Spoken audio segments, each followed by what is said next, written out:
Hey, Ed. Hey, James, how are you? I'm great. How about yourself? I'm doing all right. My desktop computer decided to die this morning. I think the video card went out on it. So I'm Ouch. actually, yeah, it's an old computer. It's not surprising. It's actually, so that's not surprising. The only problem with that is I do all my teaching on that because my laptop, which I'm using right now, some engineer at Dell thought it was a really great idea to put the camera at the base of the screen. Of course. Yeah, that makes a lot of sense, right? Right. So I actually have my computer right now on my fireplace mantelpiece. So it's actually at an angle that you're at least not looking up my nostrils. There we go. That's a plus. I appreciate that. Yeah. Well, hey, I really appreciate you taking the time to chat with us today. I am a huge fan of the research and the science that you guys are doing over there. And I think the implications on the human race are incredible. And so I'm very excited to dive a little bit deeper into that and just chat with you about everything that you've got going on. Yeah. Awesome. So how this is going to go, I'm sure, Thatcher probably told you a little bit about what we've got going here. The actual interview that's going to be pushed out with the rest of our episode is only going to be about 5 or 7 minutes long. And so we're going to hand select. I've got a couple of core questions that I'm going to ask that we want to keep, a reasonable, kind of the synthesis of the answer that we'll push out in the full thing. And then we can dive as deep as you want into any other topics. And then what we'll do is after we push out the episode, we'll push out the full interview. So people who are interested in diving a little bit deeper into it can hear the full thing and hear everything that you have to say. Because I don't think you could synthesize what you do into 7 minutes. I just don't think that's possible. I actually have to do it a fair bit, unfortunately. Sure. But you're right. So trying to put in, years of work into a 5-minute elevator pitch is always a challenge. But No we actually kidding. have, because we've gotten a fair bit of press for this. So they, like we had been on the news and stuff like that. So they actually ask you to do that. But again, it doesn't do it justice. Hey, are you going to record this? Yes. So let me shut my email because I've got the notices going off in the background. Yeah, good call. I'm shutting mine down too. Mine does the same thing. It's a rookie mistake. Yeah, I've done it. Yeah, so you can see actually my keyboard underneath right down here. See? Yeah, it's no problem. Yeah, no problem at all. Good. Okay, so I'm going to make a brief introduction. I don't know if Thatcher told you or not. What we're basically going to be doing is we're going to be introducing as much as we possibly can, both about ice cream and also about you in the introduction. So we'll have about a 3 to 5 minute intro. We're actually capturing the NASA footage of your research project going to the International Space Station. And that's how we're going to start the introduction, which I think is just going to be super cool. We'll introduce kind of the ballpark of what you guys are doing over there, and then I will make that introduction. So we're starting this interview with the assumption that the audience has already met you. They've already seen pictures of you. They already have a general idea of what kind of science is going on in the background. And then I've made that introduction into, okay, let's go live now to Ed Kelly in the studio where we'll find out more, something like that, right?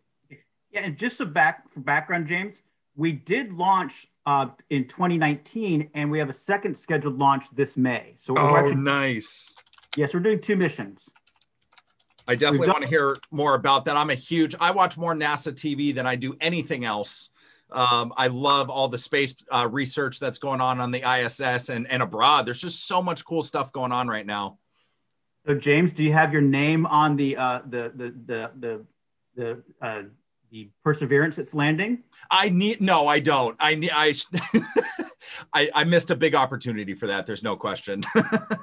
Yeah, I got my ticket to Mars. They actually prints one out for you. Yeah, that's so cool. I heard about that, and I just, things are so busy over here. I haven't had the time, but I think that what a cool idea, right? To really bring the public into what's going on Mars. I just think that's such a cool thing. So I love it. Cool. So we'll definitely talk about the second launch in May. Do you know the name of the craft that's going to be taking it up there yet? Is it SpaceX? Yeah, we're going out. It's CRS-22. So exciting. That's so awesome. Yep. Yeah, our first one was CRS-17. Yep, got it. I love it. Okay. Well, why don't we get started? And what I wanted to do, I don't know if Thatcher showed you the questions. I just briefly want to go over kind of our core questions that we wanted to ask for the actual episode itself. I'm just going to kind of rapid fire these at you just so you have them in the back of your mind, and then we can dive into the interview. And like I said, we can go as deep as you want to go. And I kind of just want to pick your brain about everything that you're doing over there. So I figure probably about 30 to 45 minutes ish for the full version. And then we'll let you get back to, all the stuff you've got going. Yep. Awesome. So the very first question I really like to ask you, and I'm going to phrase it in this way. Can you explain to us non-scientists exactly what you do, right? That synthesis of what it is, the kind of group that you're a part of, and then your particular role in that group would be very helpful. And then I really want to get into the conversation about the kidney chips. So I'm probably just going to ask, can you explain what a kidney chip is and why you're sending them to space, right? And then what are the implications of the kidney chips as far as what kind of benefits are we looking to get by using kidney chips in general? And that kind of brings me, Thatcher told me you like to use the phrase human on a chip. Is that true? That's the ultimate goal. Right. So I do want to dive into that briefly and talk about what is human on a chip and what does that mean for all of us. And then how does doing this research on the ISS differ from doing it on the ground? Very interesting question about why space matters. Are there other kind of chips other than kidney chips that are currently in use in science and research? And then in your opinion, actually, there's a couple more. In your opinion, how long before drug discovery is more affordable and safely faster to market? Because I think that's a big implication of what we're talking about here. Are there any implications for kidney chips for deep space travel? So when we're going to Mars and beyond, what is this research? What are the implications of this research on that kind of a thing? And then Thatcher wanted me to wrap up the interview by asking, how does your work line up with the focus of the Institute? So are you okay with all of those questions? Is there anything that we're missing and anything that's critical there? I feel like that's a fairly decent, well-rounded little quick interview there. Yep. Okay, perfect. So I'm just going to bring us in real quick, and I'm going to, again, we've already done the introduction. I'm just going to welcome you to the show, ask you how you're doing, and then we'll just dive right in. It sounds good. All right, that sounds great. Let's see, give me just one sec. I want to make sure we're all recording. You see the little icon popping up. Yeah, I've got my local recorder too. I just want to make sure that that's going. All right. All right, Ed Kelly, welcome to the show. Welcome to Rain. Welcome to the Puget Sound Underground. Welcome. How are you today? I'm doing well, James. How are you? I'm doing really well. Thank you so much for taking your time. I know you're a part of a lot of very interesting and important projects. So I don't want to take you away for too long here, but I think it's going to be so interesting to dive into exactly what you've got going on over there at UW and with Ice Cream. Why don't we start with, can you just introduce yourself in the way of what is it exactly that you do? So I'm an associate professor in the School of Pharmacy. And so being in pharmacy, we're interested in drug disposition, drug safety, et cetera. And in my background as a toxicologist, I'm very interested in drug-induced toxicities as well as environmental chemicals and their role in drug-induced toxicities. And so historically, the way we've actually modeled that has been using animal models. That's well accepted. That's actually part of the FDA mandate for the drug approval process. But having said that, it's well recognized that animals do not always recapitulate what happens in humans. And so starting back in 2012, we were actually funded by the National NCATS, National Center for Advancing Translational Sciences. And so this is a big consortium. It was headed up by Jonathan Himmelfarb, who's a nephrologist, director of the Kidney Research Institute. And our charge back then was to develop an organ on a chip to look at drug-induced toxicities, specifically a kidney on a chip. And so what we've been doing, since 2012 is actually first looking at drug-induced toxicities. We've now forayed into the space of actually looking at disease modeling on chips. And now in the third phase, we're actually proposing to do clinical trials on chips. And so my role in this, in our lab, is actually to look at the front line using this kidney chip to actually look at various drug-induced injuries in the kidney. In particular, when I talk, I don't want to get too anatomical, but the kidney is composed of the nephron. The nephron is the functional unit. It's about 1 million nephrons per kidney. And when I say a kidney on a chip, we're only talking about a specific portion of the kidney, which is the proximal tubule, where you see the vast majority of drug-induced injuries. So that's what our model system is. That's amazing. Could you talk a little bit about what the implications of this research are? What is the end goal here? What are we trying to get to? So, like I said, when we talked about animals are not good models for what happens in people. So when we talk about a kidney on a chip, these are primary human cells. These are not cancer cells. These are not transform cells. These are primary human cells that we actually get from discarded tissue. So these are as close as you're going to get to in vivo, actually in the kidney. And as a toxicologist, one of the things we talk about is the 3 R's, which is reduce, refine, and replace. And so organs on chips technologies addresses the 3 R's quite effectively. You can actually reduce the number of animals you have to use in trials to look at drug safety. You can refine the types of studies you do. If you find out that you're seeing a toxicity, for example, in a dog kidney on a chip, you should not do dog studies. And finally, the ultimate goal is, replace. Can we eventually create a human on a chip so we never have to do any further animal studies? We are nowhere near that goal at this time, but it is a lofty goal. It's a worthy goal. In the meantime, we're really focusing on those other 2 R's, the reduce and refine. That's really interesting. So when you use the terminology of human on a chip, you're talking about the ability to, at a reduced cost and a reduced, a much higher safety level to the human population. You're talking about really being able to test a variety of different things without actually having human or animal participants. Yeah, I'll come back to your first point there, which is safety. So the goal of a human on a chip, or even these organs on chips, is to try to predict the safety of a new chemical entity. In other words, a drug in development. What is the safety of that before you ever give that dose of a drug to, depending on the drug, a healthy volunteer or say a cancer patient? Because when you do that first dose in that person, you try to have all the modeling data, in vivo animal data, et cetera, that hopefully you've selected a dose that is safe. But really, it's well documented. You have incidents in clinical trials where there are adverse effects, there's toxicities, and even worse. So the idea with organs on chips is actually to that bridge between simple in vitro studies, animal studies with their flaws, and then that clinical trials. So the organs on chips is that bridge of safety. This also sounds like it's going to shrink the amount of time that it takes for drug discovery. Do you see that being an impact of this kind of research? It can. I could shrink the time and hopefully shrink the costs as well. Because not only are clinical trials very expensive, but also the studies you have to do in animals are very expensive. And so if we can reduce the number of animal studies we have to do with this organ on chip technology, this could be a big boon in terms of both cost savings and time savings. That's amazing.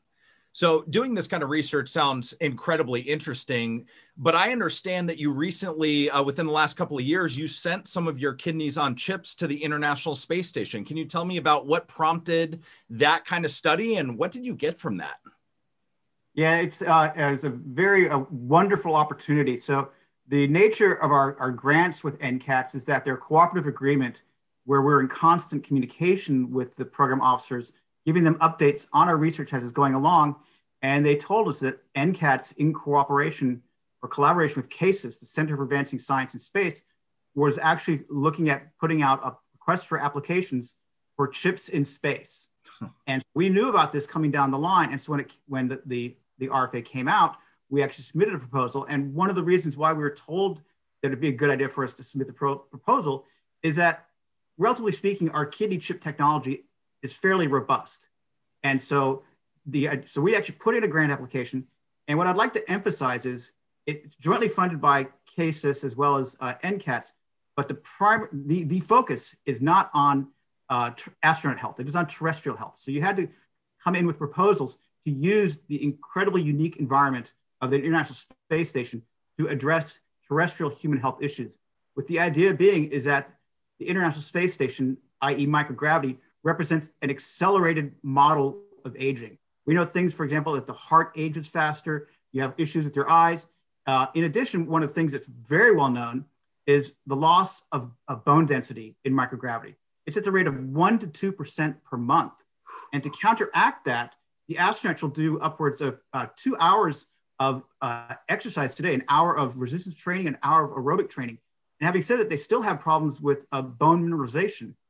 And so you say, well, why is a kidney on a chip related to bone mineralization, i.e. osteoporosis? It actually turns out that your kidneys make the active form of vitamin D. And the active form of vitamin D is very important for maintaining proper bone health. And so we were asking the question, if we put a kidney on a chip in space, does it still go through that very complicated biochemical pathways of making the active form of vitamin D in microgravity compared to ground controls? That's amazing. And I understand that you're sending another round of chips up to space later on this year, right? Yes. So our grant funding was actually for 2 launches, and we're looking at multiple disease models. So in the first one, we're focusing on osteoporosis.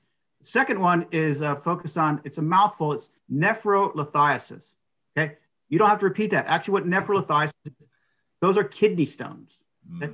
Kidney stones occur in 10 to 50% of the population. They're very painful. They're very debilitating.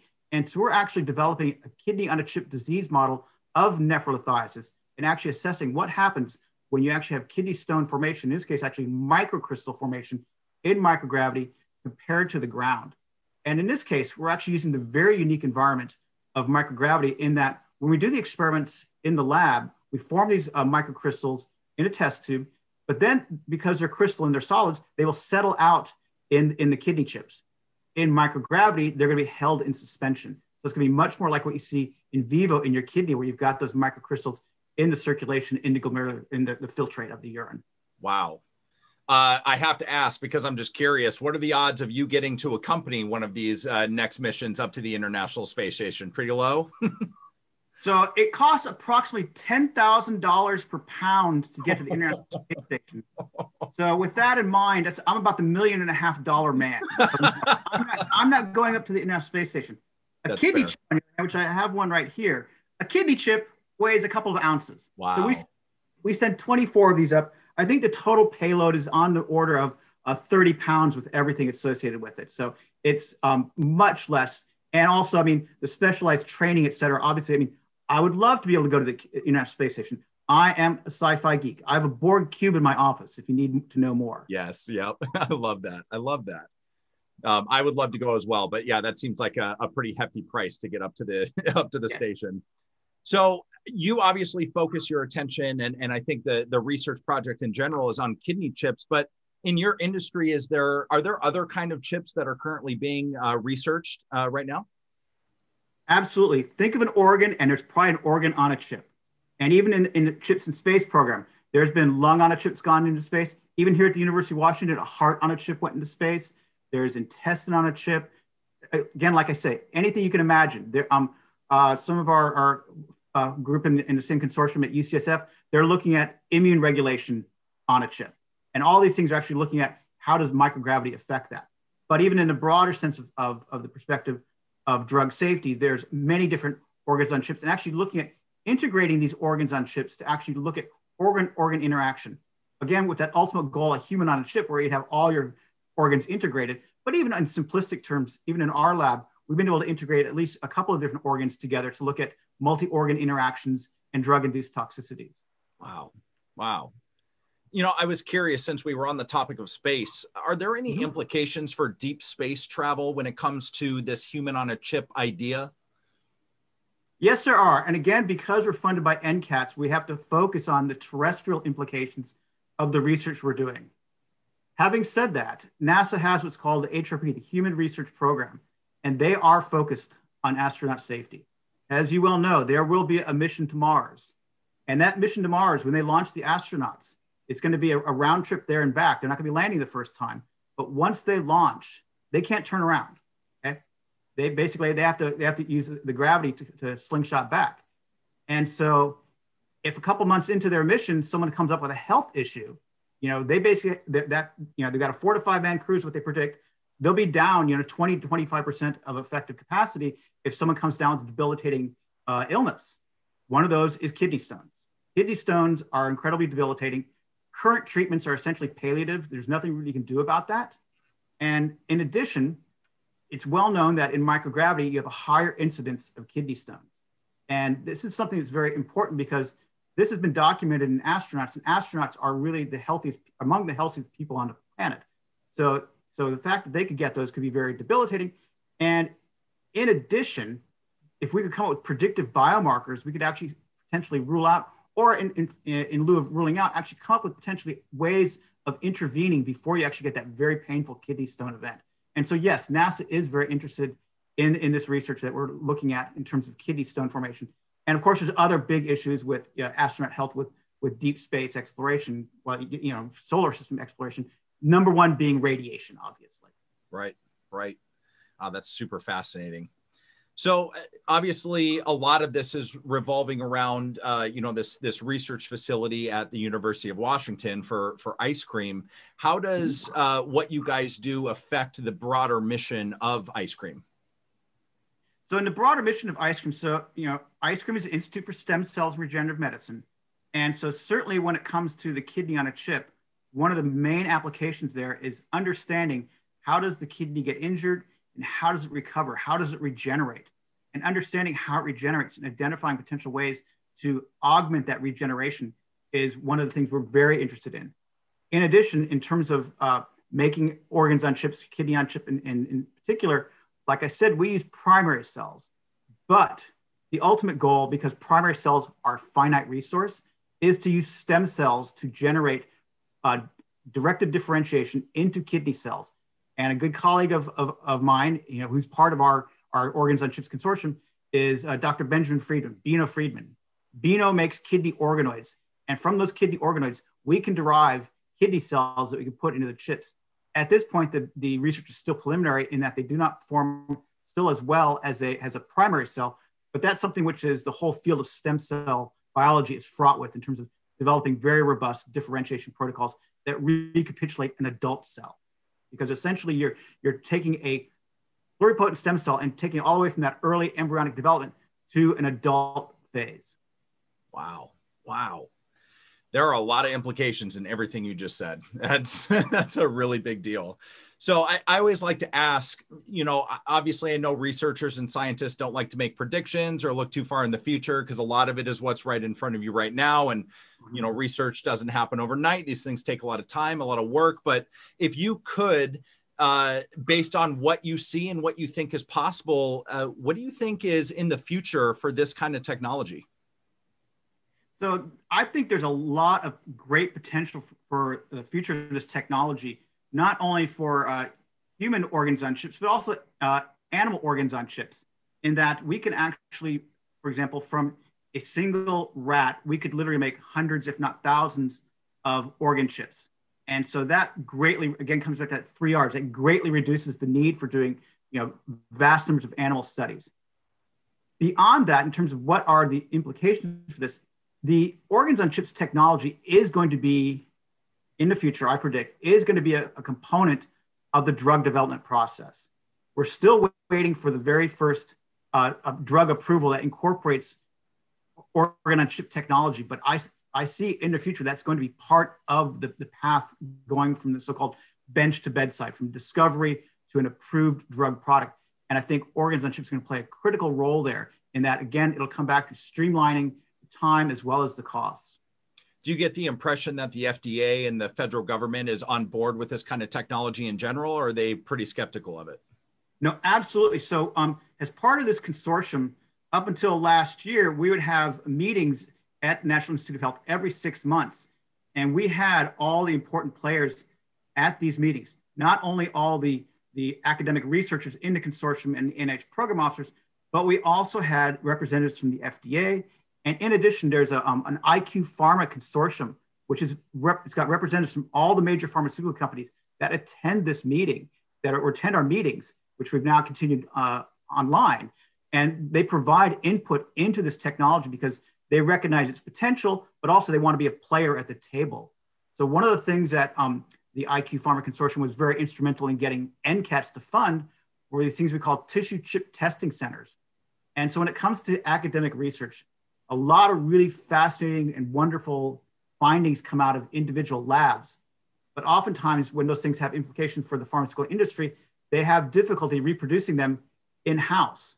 And is that because, it's probably not because of scientific fraud. It's just because, sometimes academic researchers are not the best at actually making very robust, repeatable protocols. There's some institutional knowledge, which, maybe you don't actually think about it when you're actually doing the experiment in the lab. Whereas big pharma, which is very focused on making sure everything is documented, is. And so because of this, they actually funded these tissue chip testing centers, 2 independent groups, one at Texas A&M and another one at MIT, that actually had to go through the Tissue Chips Consortium and individually start testing different organ chip systems. And our group at University of Washington was the first one that they tested. And they tested the kidney on a chip, and they could show reproducibly a number of different parameters that our kidney chip could do. And it was published in peer-reviewed journals for both the MIT and the Texas A&M group, validating our platform and technology. That's amazing. That's absolutely amazing. If you could leave us with any one thing, do you think there's anything that the general public would be interested in knowing about what you do at Ice Cream or UW, or just in your research in general about everything with the chip technology? What I would like to say in closing is this is developing technology. I see it having broad implications, not only in the assessment of drug safety, but also in the environmental space as well. There's an initiative called Tox21, where we're looking at testing of tens of thousands of chemicals in terms of their implications. And the EPA came out and said, I believe it's in 2035, that there will be no more animal testing for chemical safety. So how are we going to get good data for chemical safety? You're not going to get good data from simple tissue culture Petri dishes. You're going to have complex systems. And I believe those complex systems are going to be organs on chips. Wow. That's a whole nother element of the implications of this. That's amazing. Ed, thank you so much for taking the time to come talk to us about your project and your research. I find it to be incredibly fascinating, and we will be cheering on the launch of your next project to the International Space Station. Yep. SpaceX 22. Awesome. That's amazing. Well, Ed, have a great day, and thank you again for joining us. Absolutely, James. You're very welcome. All right. Bye-bye. Okay. We're all done? Ed, that was it. And wow, again, I feel it's so incredibly tough to fit such a complex thing into such a short amount of time. I think we did really well, though. I think we got a lot of really good information. I think the core episode interview that's going to be going into the full thing is going to be great. But that full interview was just full of really interesting information. I cannot thank you enough for taking the time to come chat with us. That was so great. Absolutely. And if you need any images or things like that, we're happy to provide those. Yeah. I would love, I don't know if you have any pictures, for the introduction of you in a lab or holding one of the chips, or any kind of media, pictures, video, anything like that. I would love it if you could shoot that to me in an email. And we will definitely use that in the introduction and throughout the episode. Yeah, I know that Alex Levine in School of Pharmacy, they did a feature story at University of Washington on the kidney chips in space. There's a whole Flickr account. So okay, I guess if you can just give you access to that whole folder of that would be photos, perfect. And then you can just pick which ones you want. That would be great. So shoot me an email asking about that so I can forward it to Alex. Okay. Yeah, too easy. Yeah, I'll do that. So awesome. Well, again, from me and everybody else on my team, we're cheering you on and all the fun stuff, really awesome stuff that you've got going on. So again, thank you for the time and keep up the good work, man. I love it. Absolutely. And if you ever get a chance to see a liftoff, it's a bucket list type of thing. Oh, I can't wait. It is on my bucket list. There's no question. So yeah. When we saw it not last year, we saw it on Star Wars Day, May the 4th. Oh, perfect. And it was like I think it was like 3:15 in the morning. Yeah. But 4.5 miles away from the launch pad, and so it's pitch black. You suddenly see it looks like literally like a magnesium flare lighting up. Yeah. But it's still silent. Wow. Because it takes about 25 to 30 seconds for the sound to hit you. Right. That's powerful. It's super powerful. The sound, you feel the launch. So right. The Falcon 9. So I can only imagine what it was like back in the day for the Saturn V's. Oh, I can't even imagine. Yeah. And of course, with what Musk is doing with his rocket technology, I think it's only going to get better. Because I think this, if I remember correctly, he said that the Starlink was way more powerful than the Saturn V. I don't remember exactly how much he said it was, but it was more because that really the Falcon Heavy. I think you're right. And Starlink is supposed to be more powerful. Right. So hopefully SN10 doesn't do a RUD Right. Right. It's going to be it's an amazing thing to watch. I think it's just an amazing time to be alive. We have a lot of interesting technological advancements, and I mean, to get us back to the moon full time with Artemis, and then, eventually out to Mars. Yep. There's just a lot of very interesting things going on right now in this world. So I love it. Yep, it really is. And it's the cool thing about it is as much as our internal politics these days are so screwed up, space research is apolitical, at least mostly political. Yeah, mostly. Mostly. That's a good place to be. No politics allowed. Yep, exactly. All right, well, James, you take care. It's good chatting with you. You too, man. I'll talk to you soon. Thank you so much. No problem. You take care. Bye-bye. Bye-bye.